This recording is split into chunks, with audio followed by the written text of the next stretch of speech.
السلام علیکم ورحمۃ اللہ تعالی وبرکاتہ۔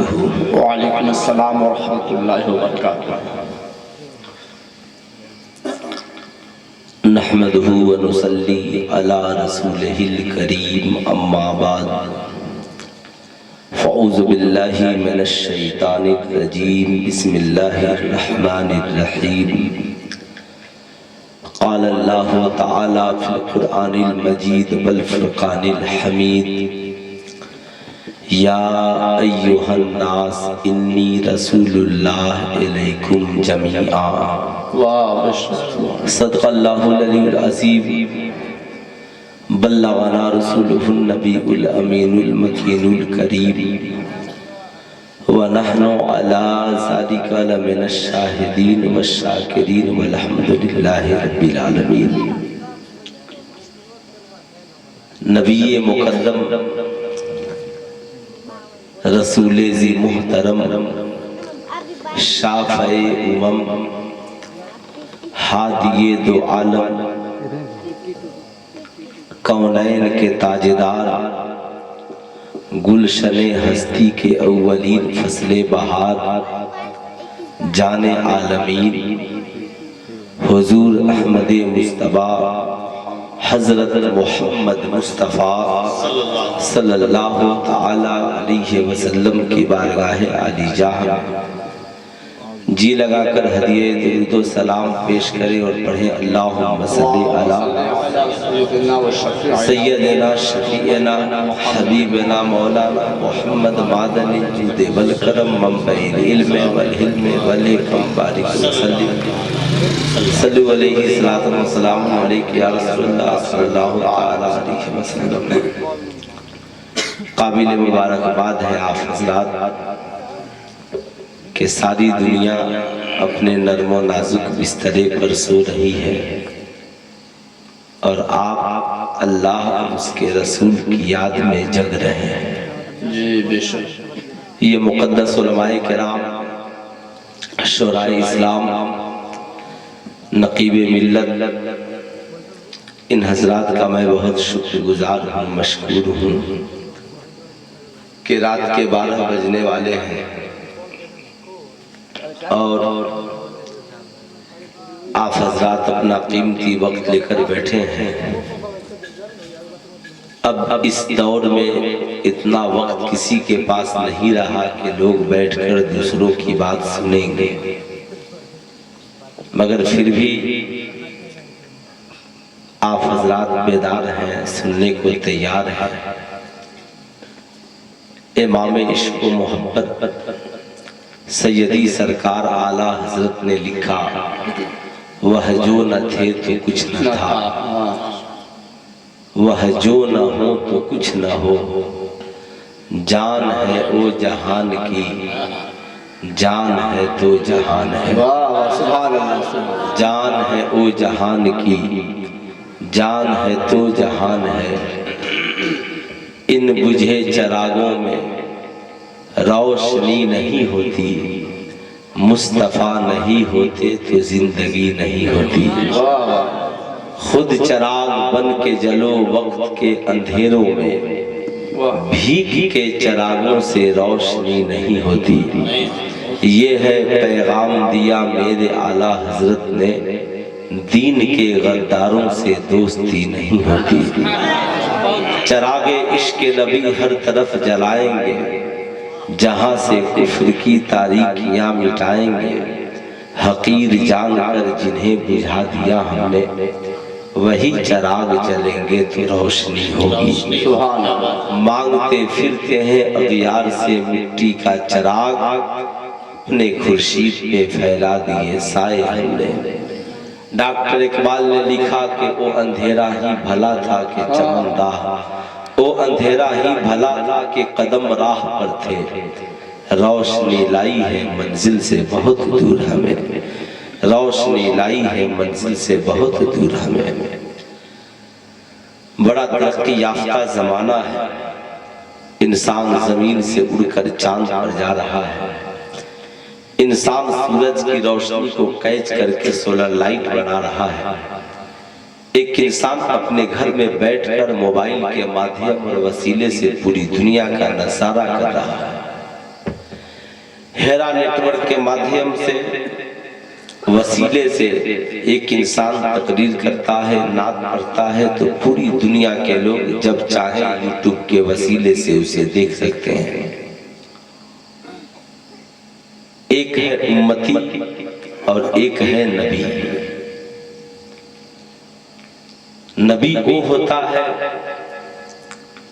جو امتی سے اعلیٰ، واہ واہ، اگر اعلیٰ نہیں تو پھر نبی نہیں۔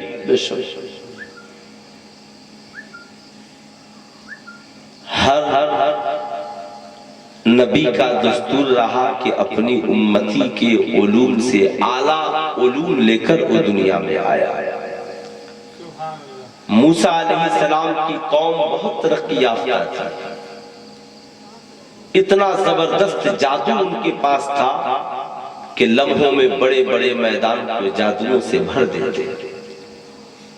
تو اللہ نے جب موسیٰ کو بھیجا تو کہا موسیٰ تیری قوم تو جادوگر ہے، تو ان سے بھی بڑے کمال کی چیز لے کر جا تاکہ جب وہ تیرے کمال کو دیکھیں تو اپنے جادو کو بھول جائیں۔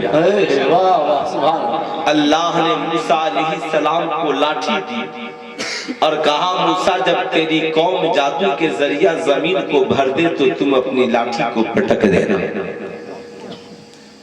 ان کی قوم کے جادوگروں نے پورے میدان کو اژدہا سانپوں سے بھر دیا، تو موسیٰ علیہ السلام نے لاٹھی پٹک دی تو ان کی لاٹھی نے سارے سانپوں کو اپنے پیٹ میں ہضم کر لیا۔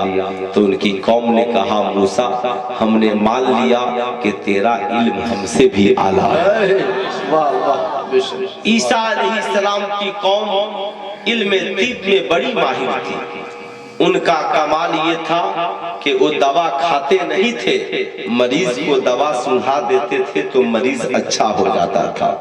اللہ نے جب عیسیٰ علیہ السلام کو بھیجا کہا عیسیٰ آپ کی امتی دوا سنگھاتی ہے تو مریض اچھا ہو جاتا ہے، آپ کو دوا کی ضرورت نہیں، آپ صرف ہاتھ رکھ دیں گے تو مریض اچھا ہو جائے گا۔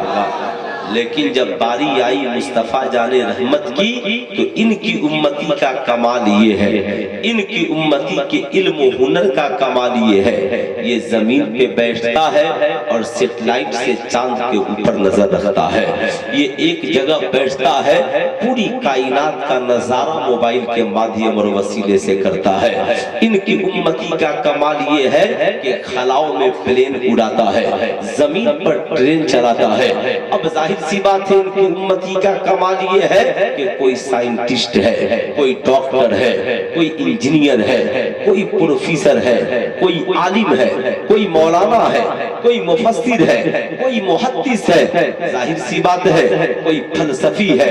اب جب امتی کے علم کا یہ عالم ہے تو پھر ان کا پیغمبر وہ ہوگا جو ان سے علم میں اعلیٰ ہوگا، اخلاق میں اعلیٰ ہوگا، کردار میں اعلیٰ ہوگا، گفتار میں اعلیٰ ہوگا، رفتار میں اعلیٰ ہوگا، زہد و تقوی میں اعلیٰ ہوگا، طاقت و صلاحیت میں اعلیٰ ہوگا، حسب و نسب میں اعلیٰ ہوگا۔ تبھی تو میرے امام نے لکھا سب سے اعلیٰ و اولا ہمارا نبی، سب سے بالا و اعلیٰ ہمارا نبی، سارے اچھوں سے اچھا سمجھیے جسے ہے ان اچھوں سے اچھا ہمارا نبی۔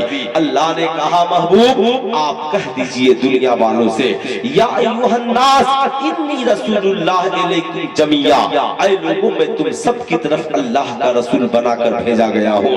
جو ہی نبی نے کہا میں تم سب کی طرف اللہ کا رسول بنا کر بھیجا گیا ہوں۔ اب انسان کوئی بھی ہو سب کے رسول مصطفیٰ ہے۔ اب وہ انسان امریکہ کا رہنے والا ہو، چائنا کا رہنے والا ہو، لندن کا رہنے والا ہو، ناسا کا سائنٹسٹ ہو یا ارسطو جیسا فلسفی ہو، نیوٹن جیسا عظیم سائنٹسٹ ہو یا آئنسٹائن جیسا عظیم سائنٹسٹ ہو، چاہے بلال حبشی جیسا عظیم مسلمان ہو، انسان کوئی بھی ہو، قرآن نے کہا سب کے رسول بن بن کر میرے مصطفیٰ آئے ہیں۔ سوال یہ اٹھتا ہے، چیلنج بہت بڑا ہے، ہمارے رسول کو سب اپنا رسول کیسے مانیں گے؟ چلو صاحب یہ رسول ہے کون؟ کہا پوری دنیا میں اے نبی کہہ دیجئے زمانہ جان جائے آپ ایک کمیونٹی کے لیے نبی بن کر نہیں آئے ہیں، آپ ایک قبیلے کے لیے نبی بن کر نہیں آئے ہیں، آپ ایک ملک کے لیے نبی بن کر نہیں آئے ہیں۔ ایک قرآن نبی کہاں کہاں تک کے لیے آئے ہیں؟ قرآن نے کہا جہاں جہاں تک انسانیت ہے وہاں وہاں تک مصطفیٰ نبی بن کر آئے ہیں، وہاں وہاں تک مصطفیٰ رسول بن کر آئے ہیں۔ اب صاحب ایک انسان کہتا ہے مولانا آپ کے رسول کو میں اپنا رسول کیسے مان لوں؟ صاحب بگہا کی بگہی کا ایک نوجوان چلا، ایک کافر سے کہتا ہے، ایک سائنٹسٹ سے کہتا ہے کہ سنو سنو بتاؤ تیرا نبی کون ہے؟ وہ کہتا میں تو نہیں جانتا کہ نبی کسے کہتے ہیں۔ اب یہ کہتا ہے نہیں سنو تمہارے نبی بھی ہے، وہ میرے بھی نبی ہے، تمہارے بھی نبی ہے، ان کا نام حضرت محمد مصطفیٰ صلی اللہ علیہ وسلم ہے۔ وہ کہے گا مولانا میں سائنٹسٹ ہوں، میں کیسے مانوں؟ انسان اپنے سے بڑے کو مانتا ہے، اپنے سے زیادہ علم والے کو مانتا ہے، اپنے سے زیادہ قابل شخص کو مانتا ہے، اپنے سے زیادہ صلاحیت والے کو مانتا ہے۔ میں سائنٹسٹ ہوں، میرا کمال یہ ہے زمین سے اڑتا ہوں چاند پہ چلا جاتا ہوں، میرا کمال یہ ہے سورج کی روشنی کو کیچ کر کے سولر لائٹ بناتا ہوں، میرا کمال یہ ہے زمین پہ بیٹھ کر کائنات کا نظارہ کرتا ہوں۔ کیا آپ کے نبی کے اندر یہ خوبیاں ہیں؟ اب مسلمان ہے، پڑھا ہوگا تب نہ بتائے گا۔ بچہ کھڑا ہوا، کہا آپ کو پتا نہیں ہے، بتائیے آپ سائنٹسٹ کب سے بنے ہیں؟ سائنس کا وجود دنیا میں کب سے ہے؟ آپ کہیں گے 100 سال پہلے سائنس کا وجود ہے، 200 سال پہلے سائنس کا وجود ہے، 500 سال پہلے سائنس کا وجود ہے، 700 سال پہلے سائنس کا وجود ہے، مگر اس سے پہلے سائنس کا وجود نہیں تھا، سائنٹسٹ کا وجود نہیں تھا، علم فلکیات کا نظارہ نہیں تھا۔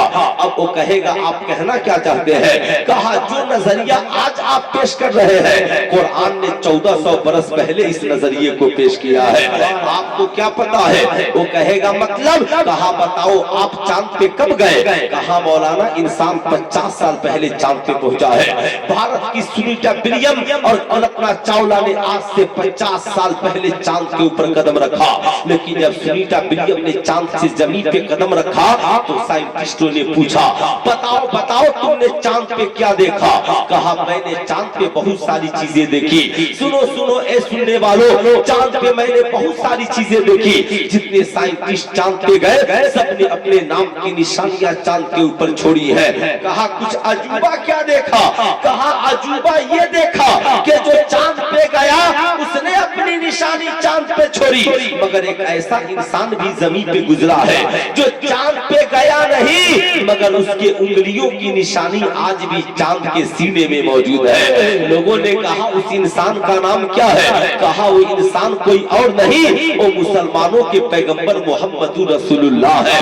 جب عرب کے کفار نے نبی سے کہا اگر آپ پیغمبر اور رسول ہیں تو کوئی نشانی بتائیے، کوئی نشانی دکھلائیے، ایک کام کیجئے آپ چاند کے 2 ٹکڑے کر دیجئے میں آپ کو پیغمبر مان لوں گا۔ نبی کریم صلی اللہ علیہ وسلم نے اپنی انگلی سے اشارہ کیا اور چاند کے 2 ٹکڑے ہو گئے، چاند کے 2 ٹکڑے ہو گئے۔ صاحب ظاہر سی بات ہے سائنٹسٹ نے آج چاند پہ قدم رکھنے کی بات کی، نبی نے 1400 برس پہلے انگلی سے اشارہ کیا چاند کے 2 ٹکڑے ہو گئے۔ زمانے نے جان لیا امتی کا کمال یہ ہے کہ جہاز بنائے چاند پہ قدم رکھے تب اس کی نشانی چاند میں موجود ہو۔ نبی کا کمال یہ ہے نہ چاند پہ جائے نہ چاند کو بلائے، اشارہ کر دے تو چاند 2 ٹکڑے ہو۔ نعرہ تکبیر، نعرہ رسالت، جشن عید میلاد النبی حضرت مفتی سلطان صاحب قبلہ سیوانی، نعرہ تکبیر، نعرہ رسالت۔